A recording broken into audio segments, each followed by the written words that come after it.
Hi, I'm Adam Pulford, Mayor at Merri-bek City Council, and today I'm at the Faulkner Leisure Centre. In April last year, we closed the doors here to make way for the first stage of a huge $36.8 million redevelopment. We listened to the community and we're upgrading the centre to make it modern and more accessible and sustainable. So come, let's check it out. Good evening, councillors, members of the gallery. You can't hear us out there? No. So the gallery can't hear us at the moment. So we'll just make sure that there's okay. Could you call them back and... So we're just going to make sure the speakers in the gallery are working.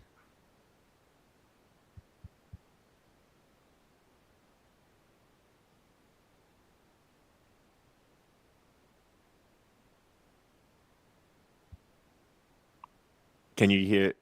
You can hear us now? Great. Great. Okay, sorry. Good evening, councillors, members of the gallery, and to our viewers live streaming tonight's meeting. My name's Councillor Adam Pulford. I'm the Mayor of Merri-bek City Council. Might feel a bit like Groundhog Day right now for some people because we had a meeting just earlier this evening. But tonight, right now, we're moving on to our planning and related matters meeting. It's my pleasure to welcome you all here. We're meeting on the lands of the Wurundjeri Woi-wurrung people. We wish to acknowledge them as the traditional custodians of these lands and waterways and pay our respects to their elders past and present. We'd also like to acknowledge all other First Nations community members who contribute significantly to the life of our city. This council meeting is being recorded and web streamed live to council's website and Facebook.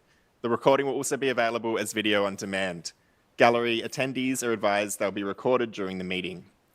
A reminder that as councillors, we will act in accordance with the Councillor Code of Conduct, which supports the principles of leadership and good governance that secures public confidence in the office of councillor. In an event of an emergency or disruption, we may be required to take action to ensure everybody's safety. For members of the gallery and councillors attending in person, please follow directions issued by council staff and security officers. Thanks for your understanding and cooperation. I'd like to introduce the councillors in attendance in person tonight. So we've got Councillor Angelica Panopoulos. Hi, everyone. Councillor Helen Davidson. Good evening. Councillor Mark Riley. Good evening. Councillor Oscar Yudis. Good evening. Councillor Monica Hart. Hello, everyone. Councillor Sue Bolton. We have Councillor Helen Pavlidis online. Good evening, all. We also have Councillor Lambros Tapanos and Councillor Anna-Olivia Carly-Hannon approved to appear online, and they may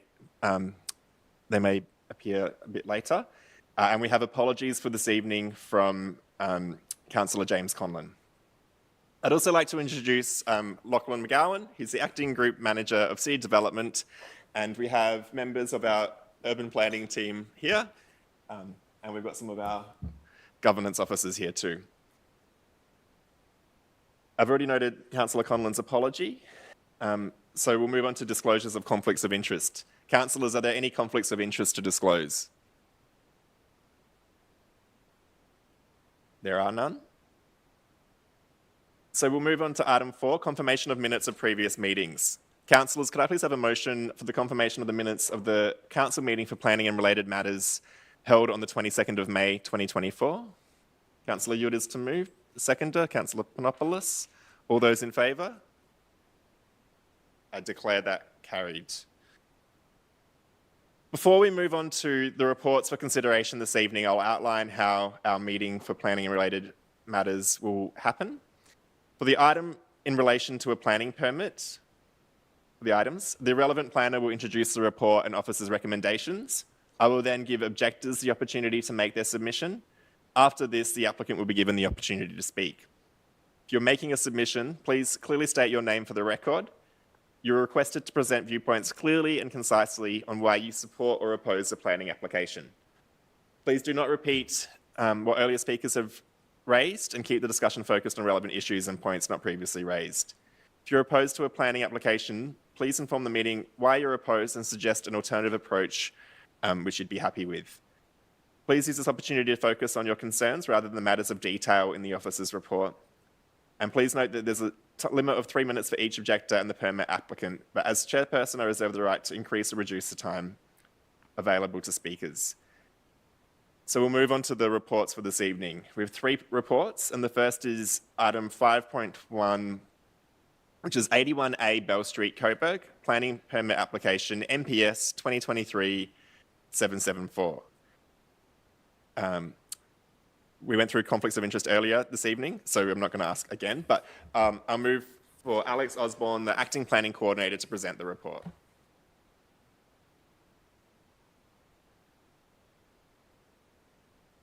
Thank you, Mayor, and good evening. This item relates to a proposal for a multi-storey mixed-use development comprising dwellings, a shop tenancy, food and drink premises across multiple buildings at 81A Bell Street, Coburg. The proposal is subject to a current VCAT review process, with Council required to formalise a position ahead of a compulsory conference in July and a major cases hearing in September. Shown in purple on your screen, the site is found where the former Coburg High School was once located and sits opposite Council's offices on Bell Street. Rodder Street is located to the east of the site with bridges reserved to the west. 1- and 2-storey residential dwellings surround the site to the south and to the east. The site is located within the Activity Centre Zone Schedule 1 and is affected by the parking overlay and the Development Contributions Plan overlay. And a planning permit is required to use the land for a food and drink premises, construct a building and carry out works, reduce the car parking requirement and alter access to a road in a Transport Zone 2, which is Bell Street. The site is within the Coburg Activity Centre and has been identified for significant housing growth as per the strategic directions in the planning scheme.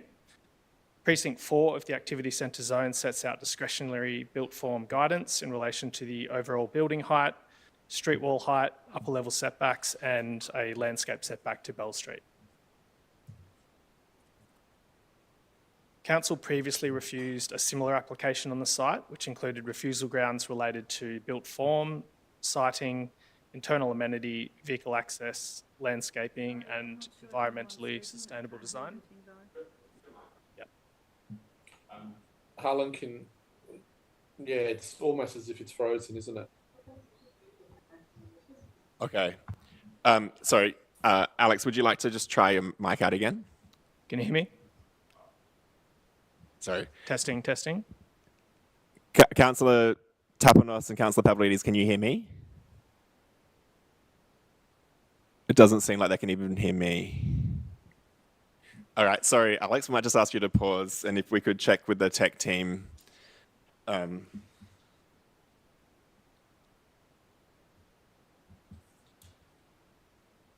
So the gallery can still hear us, is that right? Yeah, great. And councillors online, you can't hear me right now? I don't know if we can be heard, but it's frozen and we cannot. Okay, so it's frozen for them. Yeah. Can somebody message? I can only faintly hear you, Helen, but yeah, I don't know what's going on. All right. I'll just text Lambros. Anybody a message or anything? Oh, I'll do that. Hear you.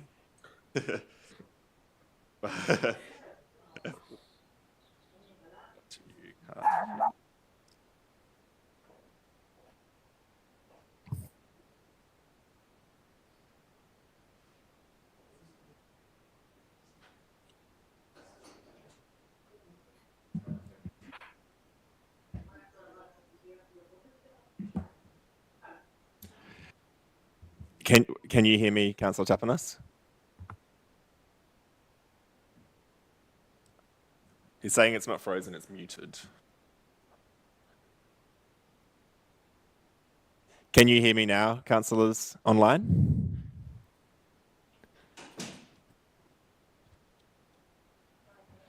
Can you hear me now, councillors online? Yeah. Okay, great. Can you see can you see the room as well? We can see Yes, we can. And I'm moving, you can see that? Great. Okay, great. Welcome back, Alex. Thanks to the tech team for sorting that. We'll continue. Thank you. So Council previously refused a similar application on the site, which included refusal grounds related to built form, siting, internal amenity, vehicle access, landscaping and environmentally sustainable design. This proceeded to a VCAT hearing where ultimately Council's refusal was affirmed and no permit was granted. The current application seeks to address raised concerns by Council and VCAT.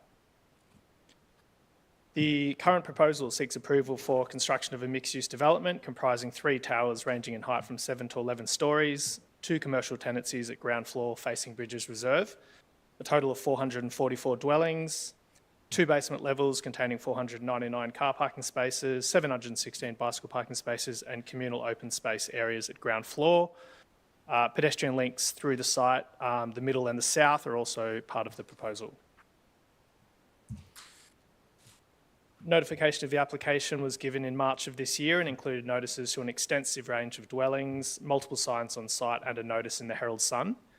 30 objections were received, and the main issues raised include car parking and traffic, building heights, scale and visual bulk, impact on Bridges Reserve, noise and construction impacts. Key improvements between the previous refused application and the current proposal include improved activation to Bell Street, increased separation between buildings A1 and B, and improved treatment and dimensions of the public links within the site. Key remaining issues with the current proposal include visual impact on Bridges Reserve, treatment of the Bell Street setback, building separation and access to daylight, environmentally sustainable development, and the proposal breaches an existing Section 173 agreement on the title. It is recommended that Council's submission to VCAT be not to support the application as it fails to comply with the purpose and objectives of the Activity Centre Zone. The proposal is not consistent with Council's local urban design policy. The design fails to meet the strategies and guidelines of Council's local apartments policy and the state policy for apartment developments. The proposal fails to demonstrate best practice in environmentally sustainable design, and the proposal contravenes the Section 173 agreement on the land. Thank you, Alex. We have one objector who's indicated that they wish to speak. John, I'm going to butcher this, sorry. Sakinidis? Sorry, John. Yes, come up to the lectern, please, John.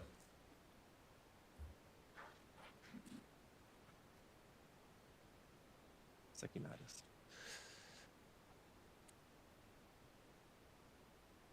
So, John, if you just make sure the green light on the mic is on, introduce yourself, and you have 3 Hello. minutes. Yes, thanks for the opportunity to say a few words about an issue that's of importance to me. I'm John Sachinidis, is the way you pronounce it, from 17 Rodder Street, Coburg, which is directly opposite the Civic Centre here. But I am an objector, but I'm not going to talk about that particular issue today. I'm also the secretary of the Coburg High School Historical Group, and that's what I was going to talk about. And that is the proposal to reinstate part of that Agreement 173 pertaining to the recognition of the former Coburg High School site. And I see that in the new report that the council or the council officers have put that as a provision. So I think our president, Glenys Romanos, has sent a letter to all the councillors, and I don't know if you all received that, outlining the importance of, recognising the education history of Coburg with such a provision. And I won't go through all the history of Coburg High School. It was built in 1916 and operated for 80 years before it was closed down, and educated several generations of students, of which I am one. And so, without going into too much detail, the Agreement 173, which was a provision asked for a provision for a public art piece, sculpture or statue as an interpretation of the former Coburg High School site. And we would be happy to assist in selection of an appropriate piece to commemorate the school, because we have several artefacts which would be appropriate for that particular site. So if this goes through and the developers accept it, or it goes through VCAT, then we'd be happy to assist in selecting such a piece of art or something, whatever, to commemorate the former school. So I urge the council to support this proposal, and also urge the developer to accept this proposal as a show of good faith to the community. Thank you very much. That's all I want to say. Thank you, John. Yeah. Now we have one person who has indicated they wish to speak in support of the application. Sorry, we'll get to that, Nick. Asanka Ipa. Asanka, are you here tonight? I don't think I see Asanka, actually. No, okay. So we have no one speaking on behalf of the applicant group, but are there any other people in attendance in the gallery who wish to address council on this application? So yes, Nick. Welcome, Nick.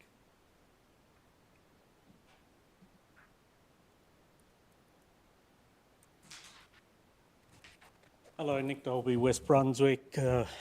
Thank you to councillors, council officers and the Mayor. I concur, I agree with the planning decision upon this site. It is too high. It should be reduced. I also agree with the objector's statement about Coburg High School. I was concerned, could I get that page or should that page come up? I was concerned with the pedestrian treatment on the east-west link shown on page 8 of the agenda, also shown on the plans, the ground level plans. On page 8 of the agenda, what looks like a meaningless set of black boxes occur on the south side of building C. Then there's some hostile architecture. Now, most of the people coming through using the east-west corridor won't be using it to go then southward, they'll be using it to go northward. Just because if they wanted to go southward, they can go around the site. At the moment, it looks vaguely hostile in figure 1, page 8, that there's some sort of black boxes happening there, and then there's a piece of concrete in the way of everybody, and then you have to walk around the piece of concrete. Is that the case? So we can have statements, but we can't have questions. Sorry. Right. But officers could potentially get back to you after the meeting. I'm also concerned whether or not the previous subdivision plans, including where the site, the owners are giving some of the site on the west edge and the south edge, are actually giving it to councillors open public space. So just those 2 points is what I was raising. Yeah, thanks, Nick. Thanks for raising that. Do we have any other? Yeah. So we have another member of the gallery tonight who wishes to address council on this, and that is, we have Natalie. Sorry, former mayor and former councillor Nat Wood. Welcome, Nat. Thanks everybody, planners for being planners and councillors for staying the course on planning because it's hard. And thank you for hearing me. My statement is in relation to something that I've been contacted about from residents close to the site, and obviously I'm talking to the application at 81 Abel Street. And it's kind of a sensitive issue, so I don't think it's worth going into too much detail because I've had a few emails backwards and forwards and phone calls and stuff, but I just hope that you have got peace of mind about the idea that there is an ancient Indigenous burial site in the area. And so I'm hoping that if you have heard that you feel satisfied that this issue is not something additional that can add to the recommendations you have for a refusal on this application. So I understand again that it's a sensitive issue and that you wouldn't be advertising where and if such a site exists, but I just want to put, because I said that I would, the idea that this might have something to do with the application, and hope that you have peace of mind regarding this potentially very sensitive issue. Thank you. Thanks, Nat. Now, do we have any other members of the gallery who wish to speak to this application?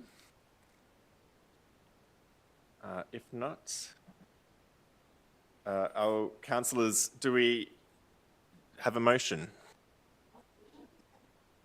of officers? Yeah, sorry. So a question of clarification? Yeah, so Councillor Hart, do you have a question for officers? Yeah. Is your mic on? Yeah, and thanks to the community member who raised section 173.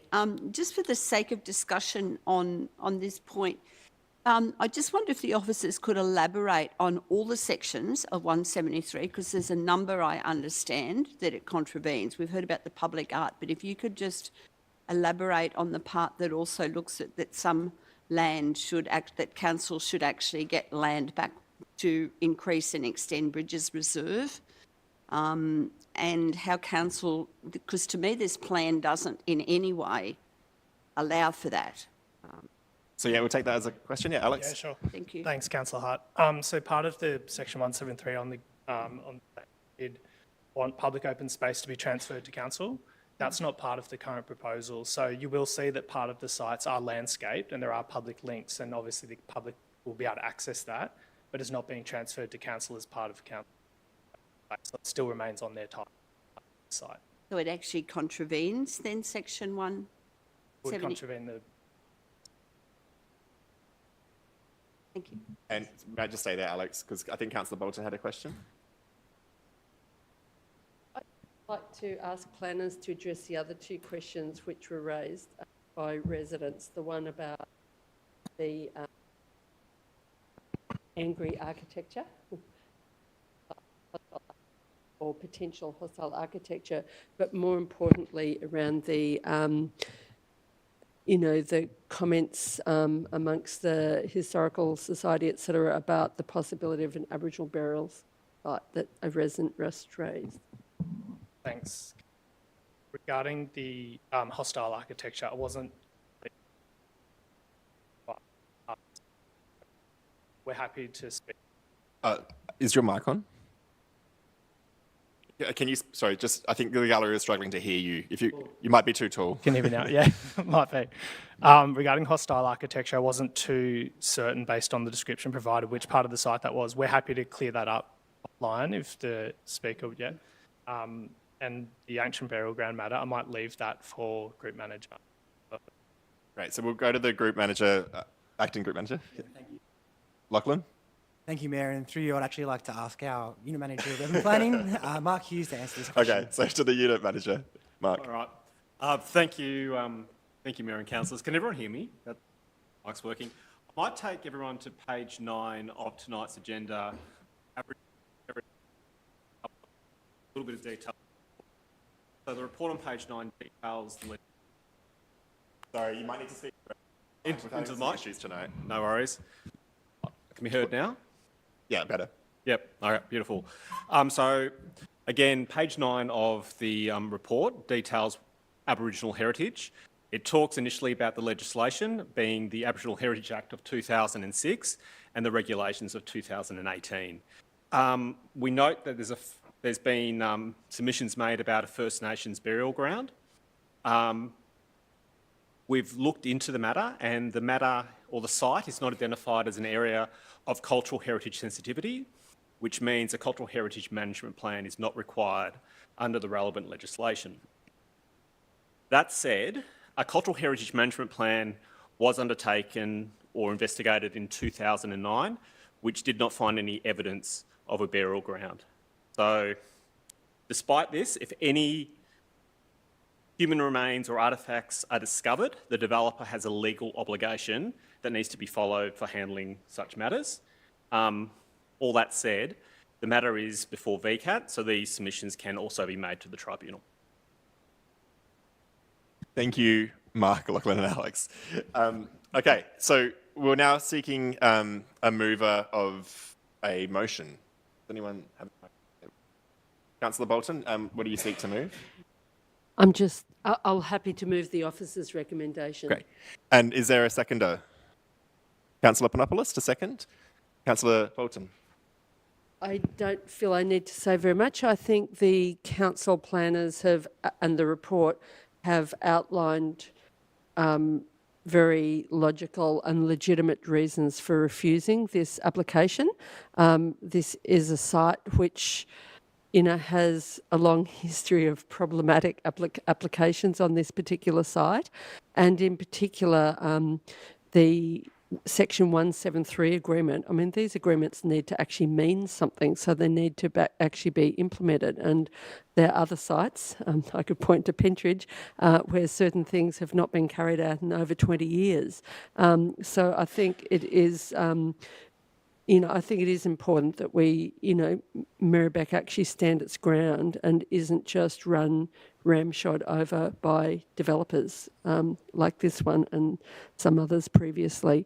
So I won't go through all of the detail, but the report actually accurately details some of the non-compliances of this particular development and the lack of any positive features or lack of sufficient positive features that might make you consider allowing the developer to have significant variance from what's required. Thanks. Thank you, Councillor Bolton. So I just note that we've had Councillor Carly Hannon join us online. We've just had the mover of the officer recommendation for item 5.1, and Councillor Panopoulos is the seconder. Councillor. Great, thanks, Mayor, and thank you to Councillor Bolton for moving this tonight. So yes, I'm very happy to be speaking as a seconder this evening. And as has been said, this site has got a really, really long history, and it's not the first time that this sort of proposal has been brought before us. I think it's really important to remember that when we talk about housing in this council area, we need to be really clear that the quality and the affordability of homes that are being offered is really, really important. Affordable housing is not mandated in the planning system, and there are limited options for councils to encourage developers to provide some, and that's exactly what we're seeing here. This is a really big proposal, 444 dwellings in a really prime location in Coburg, and not one has been offered as affordable housing. When we've got proposals that go over the preferred height limit and represent a significant change in the area, providing some of that affordable housing would have been a good faith offer in what should have been a good faith proposal.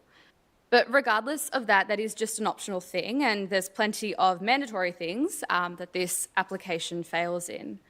So there's a significant number of dwellings that are impacted by non-compliances. There's insufficient information on the NatHurst rating and environmentally sustainable design.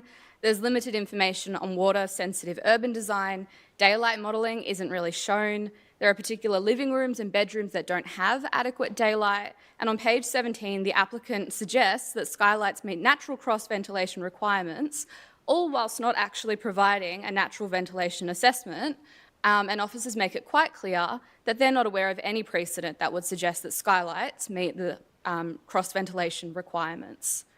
We've got concerns that have been raised by the Urban Design Unit, Transport Development Engineering Team, Sustainable Built Environment Team, Open Space Design and Development Unit, and the Principal Advisor of our Social and Affordable Housing Team. These are experts in their field, raising genuine substantial concerns with the form, the size, and the quality of this proposal. As an elected representative and as a local, I want people to want to live here. I want Merri-bek to be a place that people can call home. But home is more than a shoebox apartment with minimal daylight, non-existent environmentally sustainable design standards, and fenced-off so-called communal open space. We need good quality homes in Merri-bek that actually respond to the character of the area, whilst also not being afraid to help forge a new character. But with all of that said, I'm supportive of this officer recommendation for one key reason. People deserve to have an abundant supply of good quality, affordable homes to live in, and this proposal just does not provide that at all. Thank you, Councillor Panopoulos. Are there any other? Councillor Riley. Yep. Mayor, look, thanks to the councillors for their comments. I won't repeat them, but this is basically a repeat application. And Councillor Aboud, who's in the gallery tonight, will remember us considering this around 4 or 5 years ago, and it ended up with VCAT then. This is going to VCAT now, and they're kind of implying that we didn't do our job very well in terms of doing it within 60 days. But Councillor Panopoulos has just indicated how much information we were requiring to be able to assess it and see whether it meets our requirements under our guidelines, and it just fails on so many fronts. So it's not particularly us that were holding up this problem and the project. This project has been had years and years spent on it, and they still can't get their details to us about ventilation, about new tree canopy, about how the people on the street will integrate and work with it. And of course, as we've heard from the Historical Society, and thanks John for coming and talking to that, they even breach a legal document with council about the Section 173, which is that they provide open space to us and acknowledge the history, the post-colonial history of the site being a secondary school, Coburg High.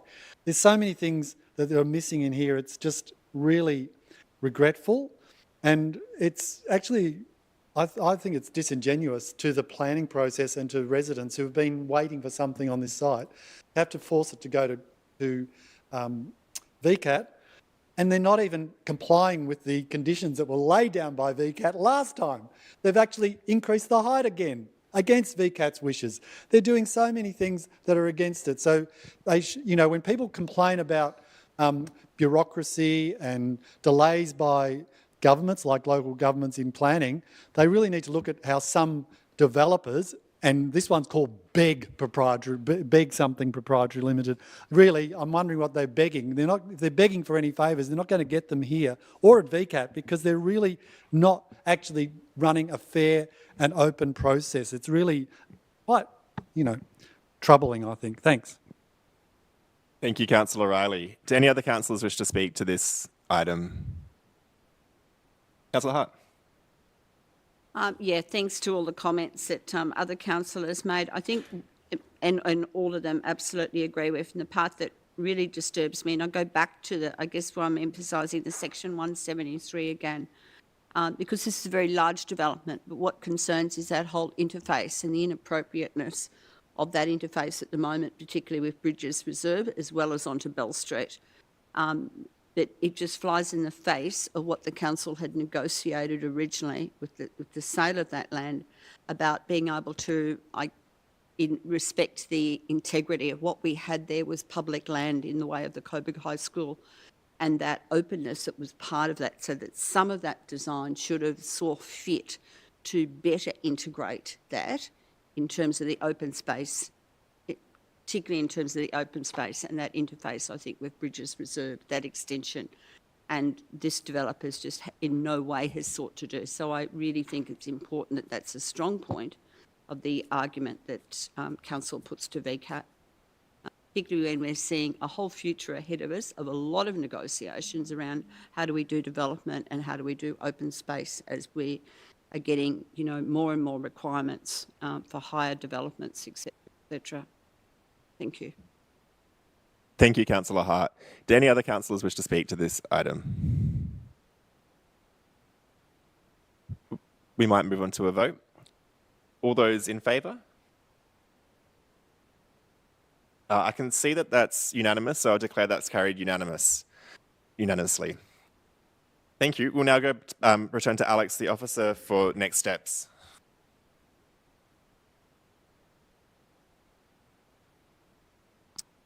The council has decided to issue a refusal to grant a planning permit for the proposal, which is a multi-storey mixed-use development comprising dwellings, a shop tenancy, a food and drink premises across multiple buildings at 81A Bell Street, Coburg, subject to the grounds contained within the officer recommendation. Following the issue of refusal to grant a planning permit, both the applicant and objector parties will receive a copy of the refusal. The applicant will have 60 days to appeal council's decision at the Victorian Civil and Administrative Tribunal.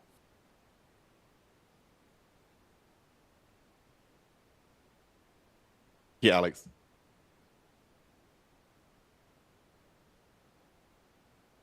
Sorry, I think because it's going to, I think we just need to correct some of that.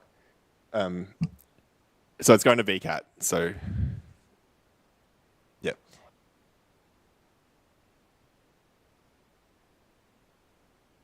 Yeah, sorry, we'll just correct that.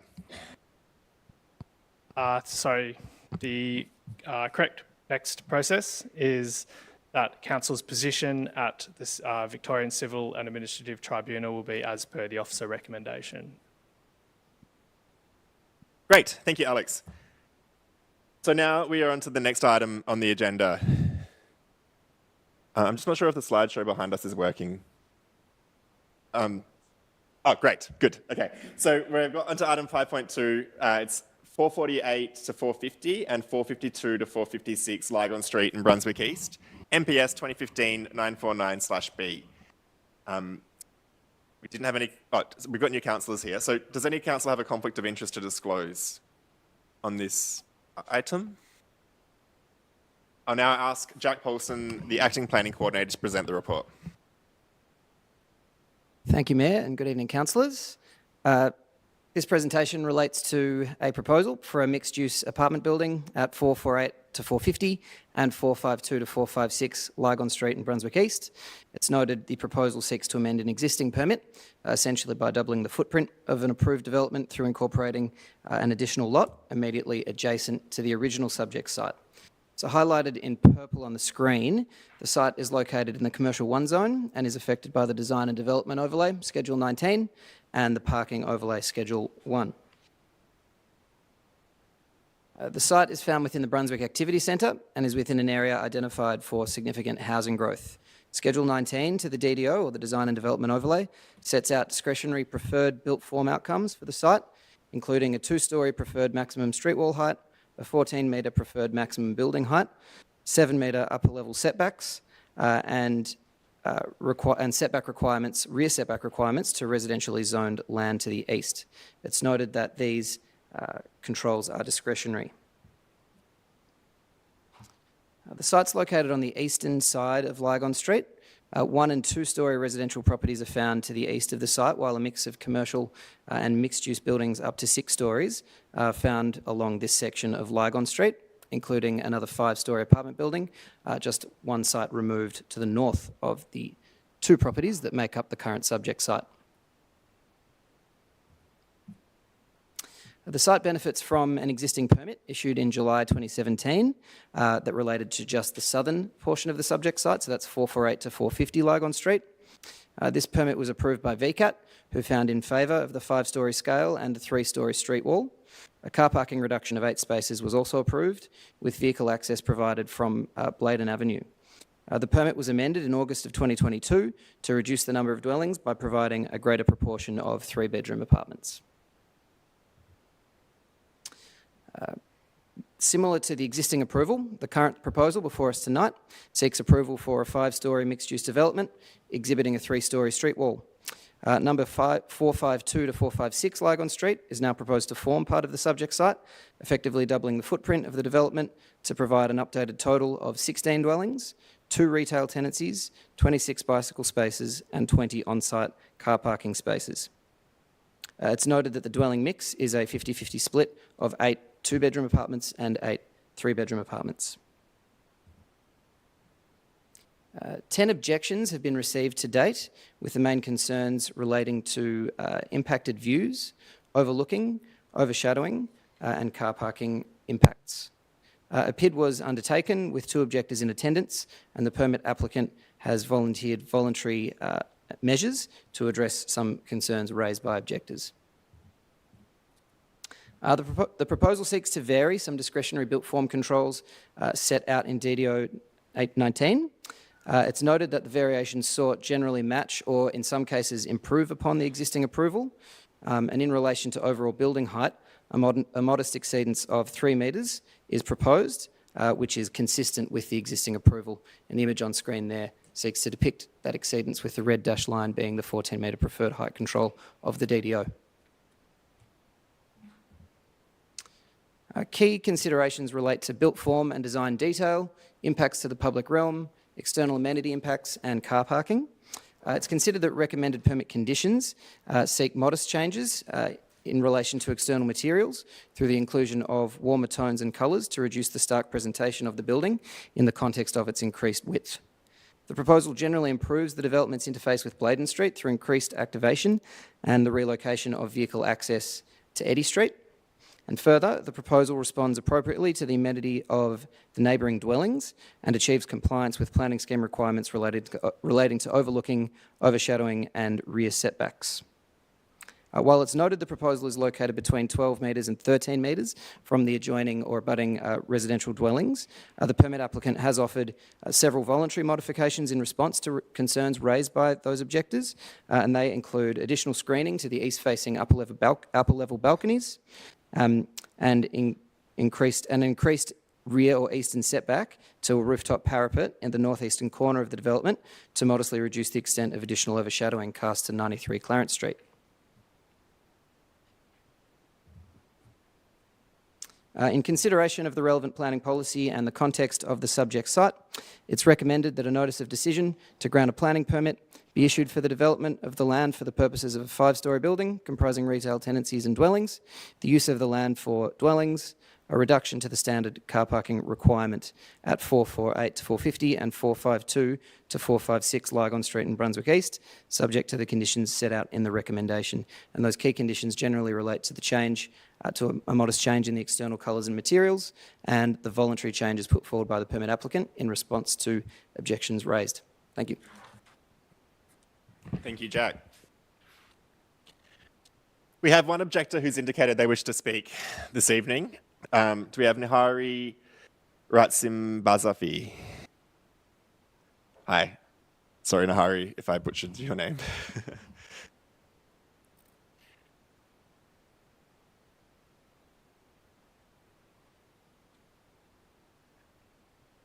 Welcome, Nihari. If you introduce yourself, and you have 3 minutes. Hi. Yes, Nihari Ratsimbazafi. Yes. Good evening. Thanks for having me and for allowing me to speak.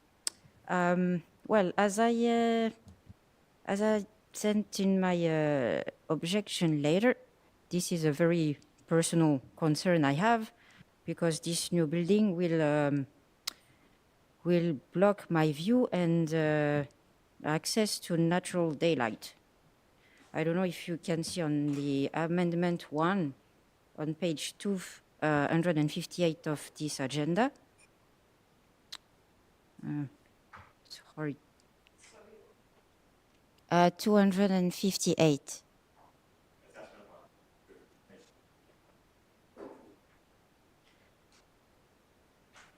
Yeah, so I live basically on this little dark shadow next to the Y of A district. It's written A district, and you see the Y. And aligned to that letter, that's where I live. And it's already, as you can see, it's already shadowed. And yes, that is my concern. I appreciate that the developer is proposing something to help with the overshadowing. And what was that? The overlooking, you mean? Maybe? Overlooking, yes, Yeah. that's overlooking. So that's also was one of my concerns.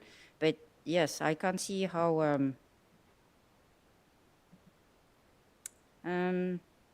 even I understand they will follow the requirements, which won't make apparently anything worse or better.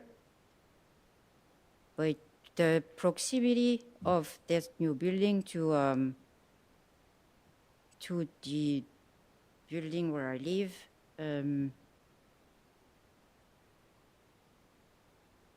well, I don't know. That's all I've got. I'm depressed.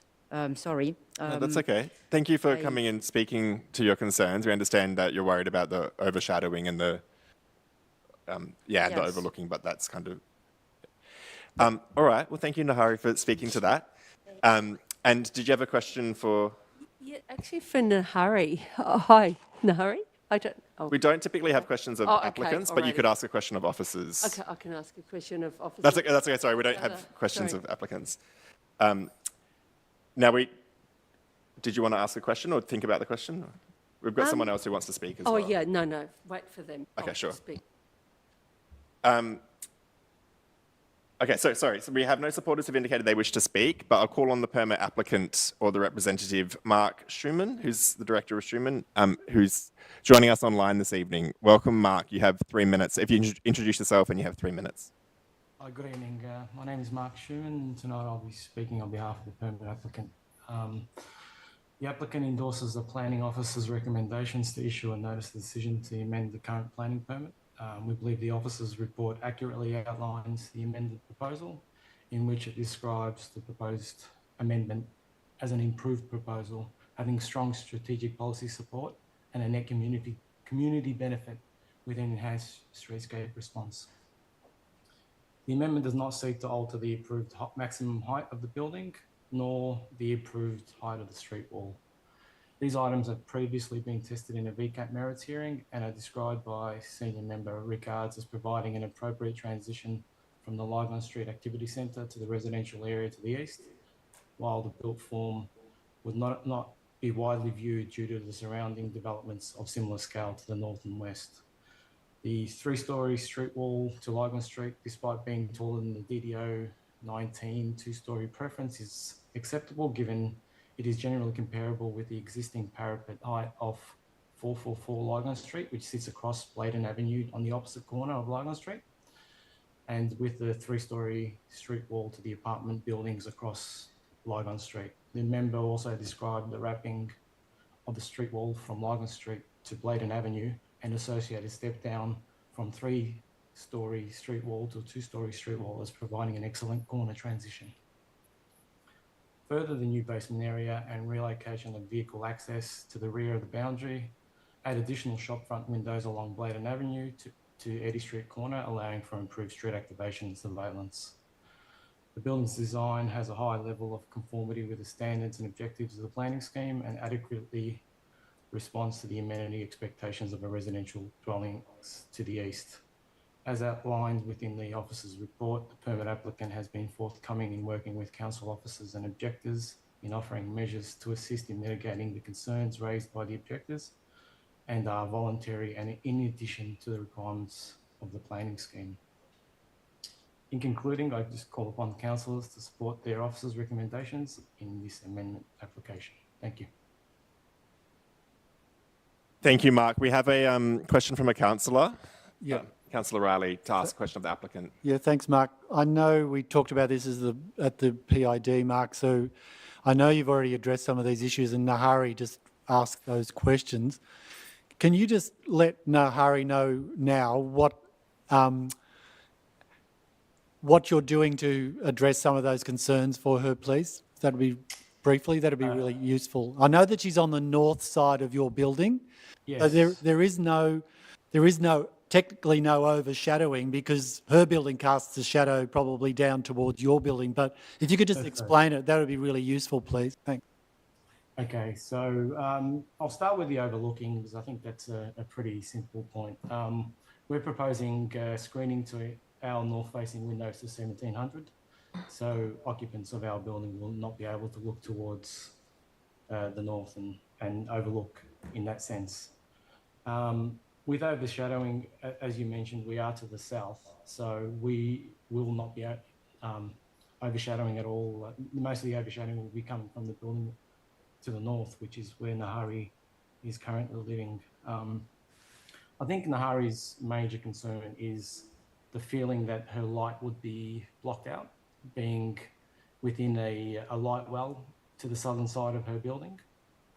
I'd just like to say that we're separated by another building, and that building would probably have equitable development rights in itself. So the people who previously designed Nahari's building would have taken that into consideration by putting that light well in there.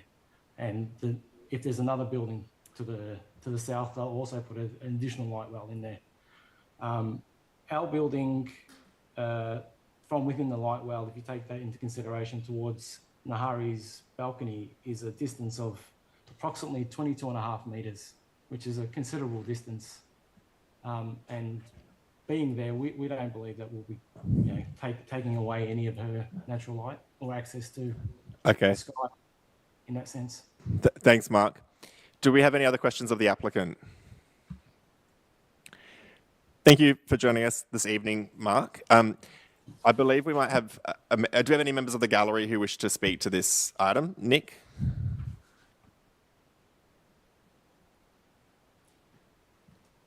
Sorry. Nick Dolby, sorry, I'm being ubiquitous, didn't look at the agenda until today. Okay, 20 years I lived and walked past this site. My children know Bladen Avenue and Eddy Street well. I think there's lost opportunities to take more footpath for Eddy Street. Eddy Street has a very narrow footpath on the west side of it, the commercial side of it. I think this is a lost opportunity to take footpath from the property and give it to the people of Merri-bek. I also think that Eddy Street itself is worth developing as a commercial frontage. Eddy Street is a very quiet street that could almost be turned into a pedestrian mall, and that activating the Eddy Street frontage would certainly increase the communal feeling of the area. So I think we've lost opportunities on those two matters, and that's all I've got to say. Thank you, Nick. Do we have anyone else in the gallery wishing to speak to this item? Did we have any questions of officers? We'll move on to a motion. Councillors, do I have someone wishing to move a motion? Councillor Riley to move, and just ask what you're moving. The officer rec. Do we have a seconder for the officer rec?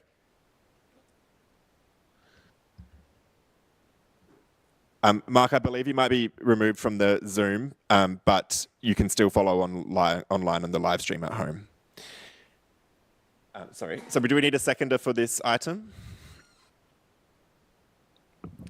Councillor Panopoulos to second. Councillor Riley. Thanks, Councillor Panopoulos. Thanks, Mayor.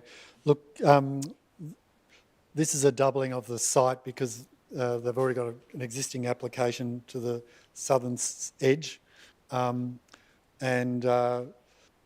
it's slightly higher than we would have preferred, but there's already existing building at that height, so it's a bit hard to argue against it.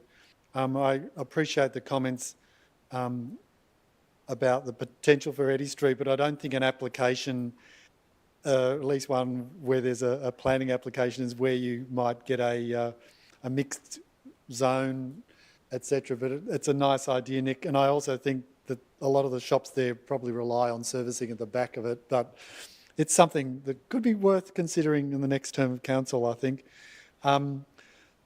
This has got good NATA rating of seven stars, and it's 59% best score, and it's got adaptable apartments of 50%, which is really not a bad score. It's probably better than many average medium density applications that we see here. So while I'm not going to do a song and dance about it, I do think it's a reasonable application. It's probably a little bit more than the acceptable kind of thing we often get coming to us. So, and while I hear Nahari's concerns, hopefully, you're going to lose your view clearly, Nahari, but unfortunately, that's something we can't prevent happening. That's what happens in these, especially these activity centres. So, yeah, that's my statement. Thanks. Thank you, Councillor Riley. Councillor Panopoulos, a seconder. Thanks. Yes, so I think Councillor Riley basically summed it up quite well. But I just wanted to, I guess, make it clear in terms of like the planning system in which like we work in, and that it is a really complicated system, and like in terms of the acceptable outcomes that we have to work within. And so, like we'll have situations, I guess, where residents on an individual level that are already there may be, impacted by what's being proposed, and I think a lot of us, feel for when there are residents in that situation. But like as decision makers, we need to look at this proposal as a whole and as it's presented to us. And in the planning scheme, it kind of says like if it meets the acceptable outcomes, then there are often very few grounds to reject it or to tinker with it without it going back to VCAT and likely getting overturned and just approved at VCAT. And so because this has previously been through that process, we know that there's been approval for that height, and so what they're doing is kind of just expanding it to the building, to the property next door. And so we know that's already been approved. So we know that if something were to happen and then it were to go to VCAT, like we've kind of already been told what would end up there. I do want to point out, like on the overlooking and the screening, you know, you heard the debate on the previous item. You see a developer that does not want to move, does not want to negotiate or compromise at all. Here, at least, we do have some of that extra screening that's been provided to help mitigate some of that potential overlooking above and beyond that acceptable level that we just need to meet. So I think overall, this is a good proposal in the scheme of things that we get presented with. It does go a little bit above in that screening and overlooking to maintain some of that privacy above what the planning scheme requires.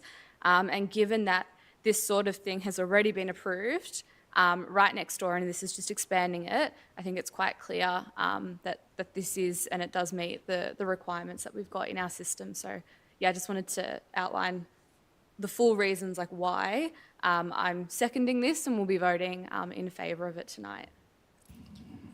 Thank you, Councillor Panopoulos. Do we have any other councillors? Councillor Bolton.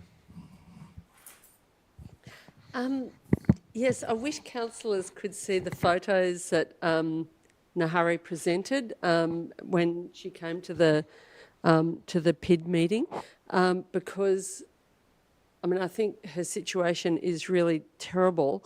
But I can't see any way within the planning scheme to be able to address the issues.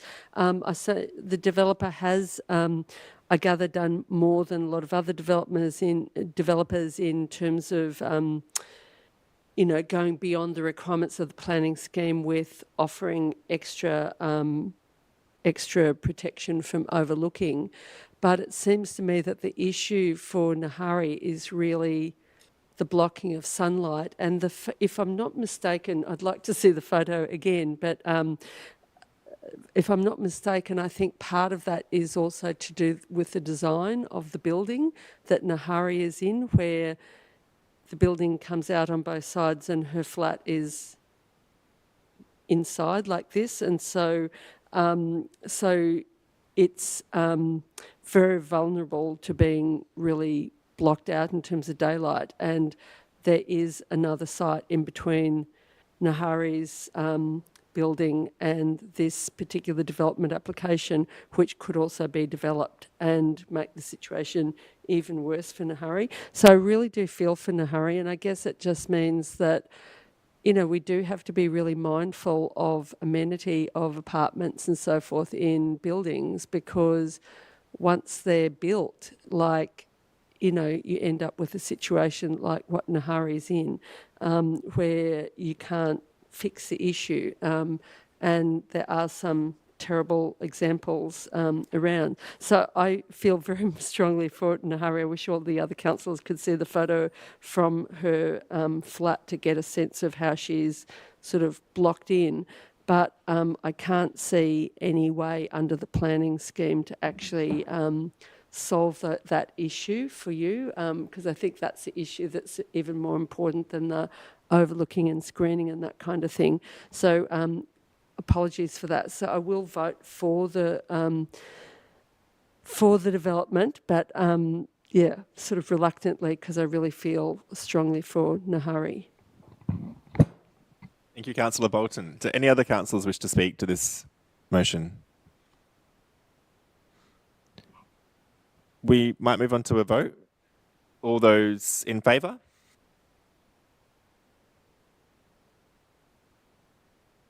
And I can declare that carried unanimously. So we'll now move on to officers for next steps. So back to Jack. Thank you, Mayor. Council has resolved to adopt the officer recommendation to support the application for the development of the land for the purposes of a 5-storey building comprising retail tenancies and dwellings, use of the land for dwellings, and a reduction to the standard car parking requirement. A notice of decision to grant a planning permit will now be issued in accordance with the recommendation. Should they wish, objectors will have 28 days from the issue of the notice of decision in which to lodge an appeal with the Victorian Civil and Administrative Tribunal, and the permit applicant will have a period of 60 days, if no appeal is lodged, to appeal the provision of any conditions on the planning permit. Thank you. Thank you, Jack. We're now on to the final item on the agenda. So it's 5.3, 10 Dawson Street, Brunswick. It's a planning permit application, MPS 2023-637. Does any councillor have a conflict of interest to disclose?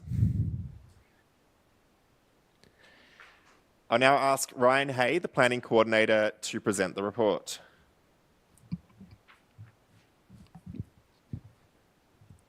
Thank you, Mayor. This application for 10 Dawson Street, Brunswick includes the demolition of existing buildings on site and the construction of a multi-storey mixed-use building, including the use of the land for dwellings, variation of a carriageway easement, and includes a reduction of the car parking requirement. An appeal has been lodged with VCAT, so Council is confirming its position at Palm tonight ahead of the compulsory conference on the 27th of June and the merits hearing on the 16th of September. This site is located in the Commercial 1 zone. The relevant overlays are the parking overlay, environmental audit overlay. There are two schedules applicable under the heritage overlay for the site, which includes the Brunswick Baths and 10 Dawson Street, Brunswick, and a Brunswick electricity substation. The design and development overlay schedule 18 also applies to the site, and the specific controls overlay schedule 5. The strategic policy setting for this site is one of significant housing growth. The design and development overlay for the Brunswick Activity Centre, being the Sydney Road and Upfield corridor, includes a preferred maximum height of 25 metres for the site, a preferred street wall height of 8 to 11 metres for Dawson Street frontage, and 7 to 10 metres to the Saxon Street frontage. The preferred upper level setbacks for both street frontages is 5 metres. This particular site is also located in an employment area under Council's strategic map, and the Brunswick Design District is also surrounding the broader area of that employment area. To the west of the site is the Brunswick Baths, and to the north of the site is a development for a 5-storey building which is currently under construction, and the St Ambrosius Church is located on the opposite side of Saxon Street to the east, and the St Ambrosius Hall located on the opposite side of Dawson Street to the south.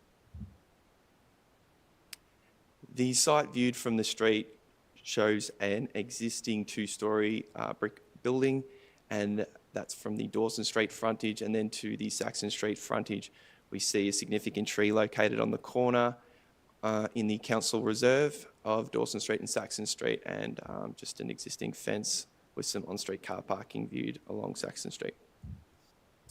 The proposal in detail includes a 9-storey building plus a roof terrace above 2 levels of basement. The total building height is 30.45 metres plus the rooftop terrace and services above that height. At ground floor, there is a 423 square metre office tenancy and a 61 square metre food and drink premises, and the total number of apartments for this building is 80. The variation of the carriageway easement is included as part of this application, as well as the reduction of the car parking requirements. In regards to public consultation associated with this application, just a correction on this slide, it is actually 4 objections that have been received, and there have been 5 submissions in support of the application.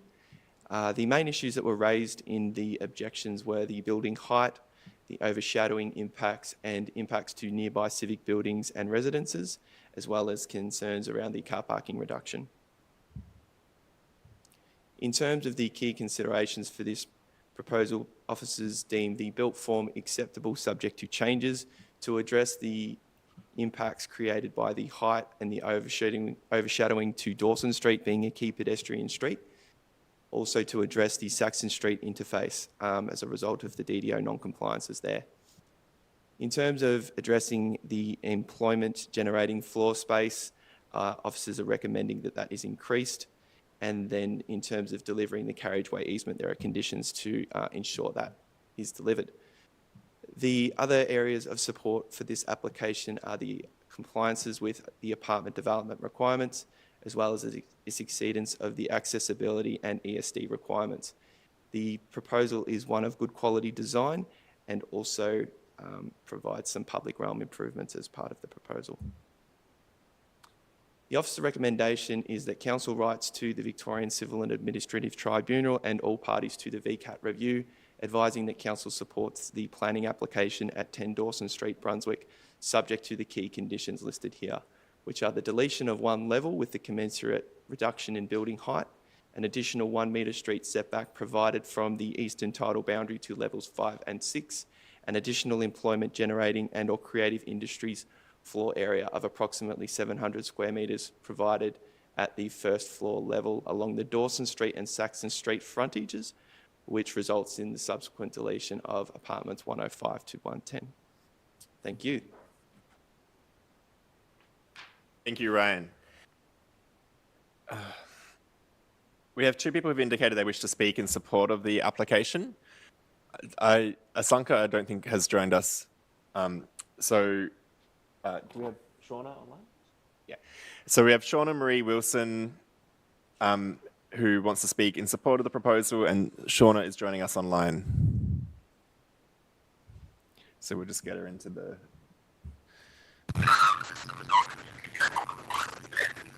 Shauna, you might need to mute the live stream if you're listening to that at home. And if you can turn your camera on, that would be great.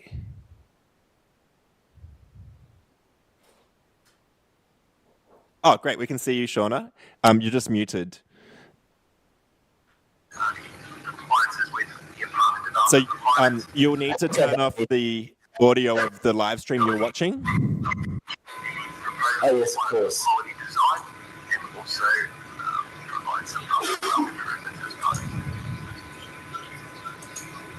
Okay. There's a little bit of background noise, but I think we can understand you. I think I fixed it now. I was just watching the earlier proceedings on the YouTube website live stream. Yes. Okay, yeah, your microphone's got a bit of... Well, is there any other noise happening? It's quite choppy. No, if there's choppiness, it might be in relation to the performance of the internet connection rather than, because I think tonight the internet connection is a little bit slower than normal here. Yeah. All right, well, Shauna Marie, you've got 3 minutes. All right, yes. It's considered that the application is an acceptable planning outcome, that it's not required to delete the levels that's been proposed by the Council's officer. It's considered as well by me in a review of the report that the eastern street wall height and the setback is appropriate, and that there does not need to be an adjustment or an amendment of the street wall height or the setback at the eastern boundary. The site is on the northern side of Dawson Street, so given the strategic context, the activity centre matters and the significant change, the overshadowing generally is not expected on a proper assessment to create any unreasonable amenity impacts on the public realm or the surrounding sites.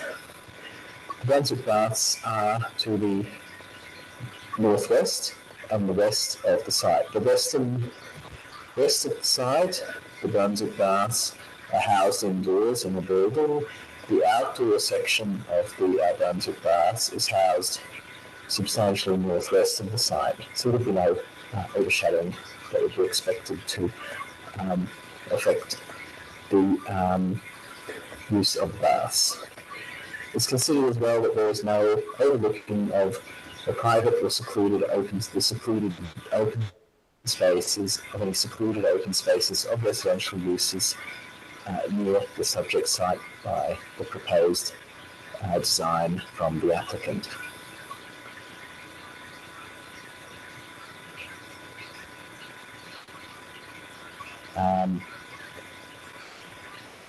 I don't have much further to say except that I consider that without a lot of the conditions, it's an acceptable plan outcome. Some of the small conditions easily manageable. I think there was a condition about some ground level 1.8 metre long bicycle storage spots and so on, and I think those are manageable with a collaboration with the applicant. I would be, because of the increasing issues around sustainability and climate change, if there is any interest in the issue of overlooking of secluded open space of any of the residential sites that are east of Saxon Street, Saxon Avenue, I would consider that the overlooking issue be given somewhat less weight than ordinarily because of Council's sustainability policies, and that no requirements be imposed on the applicant to erect any privacy type screens. Shauna Marie, you're just over your 3 minutes. Okay. I think I'm done now. Awesome. Okay, thank you. Thanks. We have a representative.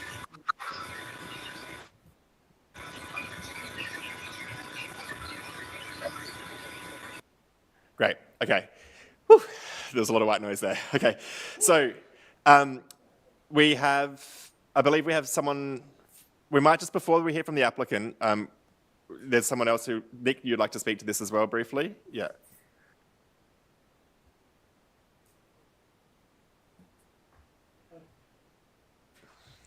Nick Dolby, I promise I'll be brief. Okay, I support the development. I think the wider Saxon Street footpath is a great thing, and it's pity it wasn't in Eddy Street before, but this one's great.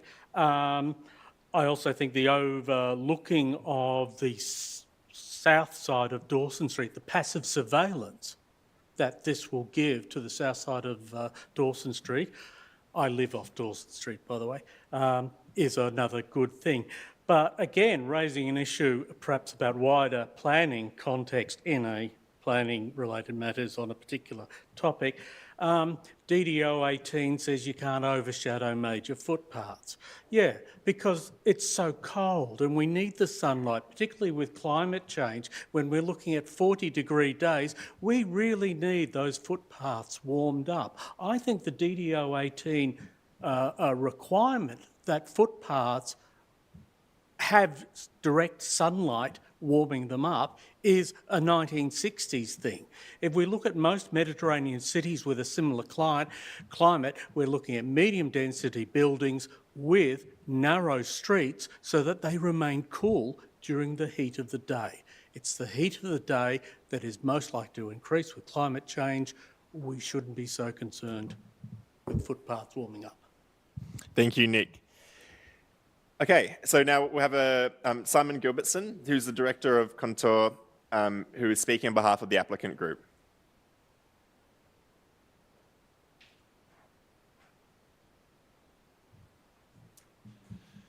Thank you, Lord Mayor and councillors, for the opportunity to address you on this matter. As mentioned, I'm a Director at Contour Consultants, the planning consultants assisting the permit applicant in this matter. Look, I'd like to thank the officers for their report and recommendation before you, which is largely positive in respect of the proposal. As councillors would be aware, this is a matter that is before the tribunal at the moment and set down for a compulsory conference tomorrow. It's fair to say that there are key conditions that are up on the screen at the moment that our client does not necessarily agree with or accept. However, is certainly willing to work with the council and look to resolve this matter prior to the scheduled hearing dates in September. I'd like to thank the submitters who have presented to you previously that have spoken to some of the positive attributes of this application. This is an application that has received more letters of support than they have objections, and there are no other parties that are part of the VCAP proceeding. And so we are confident that this passes the test about the community's expectation about the quality of development and the expected change for what is a key site here on Dawson Street in Brunswick. The council clearly and obviously has a keen interest in the development of this site, given it is an owner and manager of the land to the north and to the west. And you will note, as highlighted by the previous submitter, that one of the key design moves as part of this proposal is to widen Saxon Street. Council has made significant investment to the site works development under construction at the moment to the north. And this minimum 3 metre wide setback of building to Saxon Street will clearly enhance that connectivity between the various civic buildings that are located within this precinct, not just the immediate adjacent properties. The proposal has received significant or whole support and significant support from a range of the council's departments, including ESD, waste, traffic, engineering. It demonstrates high quality internal amenity and apartment design on its assessment, and largely in support from external urban design comments and heritage comments that have been received by the planning officers. So the 3 key conditions that are up on your screen at the moment, which form conditions 1A, B and C of the recommendations, are the key conditions that our client does not currently accept. But again, I highlight that with a compulsory conference scheduled tomorrow, we would ask that whatever the position is that the council adopts this evening in relation to the application, that there is certainly an openness and a willingness of the applicant to work with the council further to resolve the application. But on those 3 key conditions, in relation to height, the urban design commentary really spoke to that DDO 18 provision about overshadowing to the south side of Dawson Street. Now, the shadow in question is about 20 minutes to a part of a rain garden on the south side of Dawson Street. We would say that even to achieve that outcome wouldn't require the deletion of a storey of the building. In respect of heritage, the application was supported by Bryce Rayworth and Associates, a very well-regarded heritage architect business in Victoria.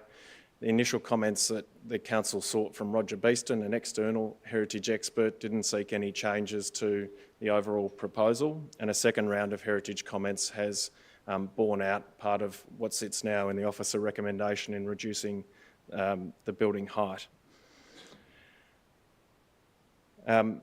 It's our view that this is an application, and the context is well known. The councillors are aware of the current approval and have seen the previous development. Our view is this is a superior proposal, and I think that's evidenced by the reaction of the community. We do ask that the council and councillors support the development, and we look forward to the next steps in this process. Happy to take any questions. Thank you for your time. Thank you, Simon. Are there any questions for Simon on behalf of the applicant? Thanks, Simon. Councillors, do I have a councillor seeking to move a motion? Councillor Riley, in the officer recommendation? Yeah. Is there a seconder for that? Does Councillor Bolton happy to second? Councillor Riley. Thanks, Mayor. Yeah, look, I am fully endorsing the officer recommendation tonight. This is in the heart of Brunswick. It's the heart of our cultural precinct. And whilst it's only 6 metres over, I might entertain that if it was giving us 50% affordable housing, or 70 or 80 or 100% affordable housing. But with just 1/5, I don't think that matches up in my expectations. I've been doing this job for 8 years, and I think it falls well below expectation. You know, I'm surprised we've got people coming here talking about overshadowing. Well, Nick, I'm sorry, but in wintertime, I cross to the sunny side of the street, and weeks like we've had the last couple of weeks, I need sun, and this is an important streetscape that we've invested millions in, and I said it's the cultural sort of heart of Brunswick. So I don't know why that hasn't been fixed. If you don't need to knock a floor off, why haven't you given us the plans to show us that? But anyway, tomorrow you'll be able to demonstrate that at VCAT, I think. Look, there are some good aspects to this application, don't get me wrong. 7.5 stars NatHERS, 70% best score. and 60% adaptable. That's way above a lot of applications coming in. So there's some really good aspects of it. But you're right on the southern boundary of our cultural centre, and I don't think going 2 stories over. I think the officer recommendation to scrap 1 is more than reasonable. And the fact that at our eastern border we've got that sheer wall coming down there isn't good enough, and I think the officer's recommendation there is very reasonable as well. So were those 2 things to be included in the application, I'd be fully endorsing this, but at the moment I've got those hesitations. This is a part of our creative industry area, and we want people to be able to move them up and down that street without feeling like they're in some sort of canyon. Even though it's for 20 or 30 metres, it's still important in terms of the feel and the projection we're giving to our community. And I am somewhat disappointed that our local residents, who are usually very active on these things, aren't a bit more active around this particular site when it's being put up by a fairly powerful part of our community that's actually had some big impacts on us as communities, these big powerful forces, and they're now putting this application up. I think they could have offered a bit more in the way of affordable housing as well. Thank you, Councillor Riley. Councillor Bolton, as seconder. I think I'll just reserve my right to speak. Okay, sure. I sort of agree with the sort of sentiment that's been raised by Councillor Riley. I support the proposal, but I'll see if I need to speak. Do any other councillors wish to speak to this item? Okay, we'll move on. Yeah, you're happy not to... Yeah. We'll move on to a vote. All those in favour? And I can declare that carried unanimously. We'll go back to Ryan, the officer, for next steps.